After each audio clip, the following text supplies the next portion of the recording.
In this video, we'll talk about composition of functions. So when two functions are composed, it allows us to create all new functions. So we're going to go through kind of the theory about what it means to actually compose two functions, then we'll jump right into what it looks like in practice. So let's start with the theory. In a typical function, so we think of f of x, usually, we're taking some domain values, which are normally x values, and we're mapping them to a y value. And f of x is what's going to bring us over to that value.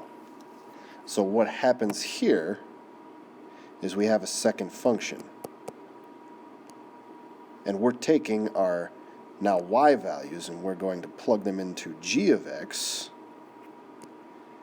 and get whole new range values. For the sake, for this example, I'll call them z values. Normally we call them y values because we like to think of it as one big function.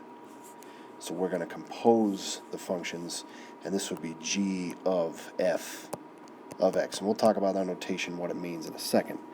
But the idea is we're going to work on creating this one function to get all the way from an x value to a z value. And that's what, in theory, is happening here. So let's talk about notation. And then we'll talk about in practice, so it'll probably make a little more sense once we've seen it all. So if I have f of g of x, sometimes books will write that with like a hollow dot. So it'll almost look like the word fog of x. This means that I'm going to take g of x and plug it into whatever f of x is, everywhere I see an x. And again, we'll walk through an example and it'll make sense. I'm just trying to express that some books, they use this notation. I think this notation is so much better with the parentheses because it's just so much more clear. Oh, inside function, outside function. In this case, g of x being the inside function, f of x being the outside function. And then likewise, if we're doing g of f of x, we're composing the other way around, and that can have different results. And they may write that as with another hollow dot, so like g o f of x. They're the same thing. Again, I prefer this notation with the parentheses. It's just much more clear which function is the inside, which function is the outside. So let's take a look at an example. We have two functions.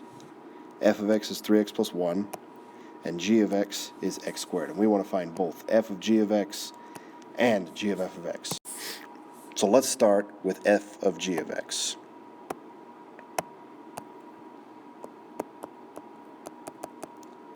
So the whole idea here, we're going to take g of x and plug it in to f of x, everywhere we see an x. So in this case, we only have one x. We're going to take x squared and we're going to plug it in right here for the x. So f of g of x is going to equal 3 times x squared plus 1. And that is just fine. This is good. We're halfway there. Okay?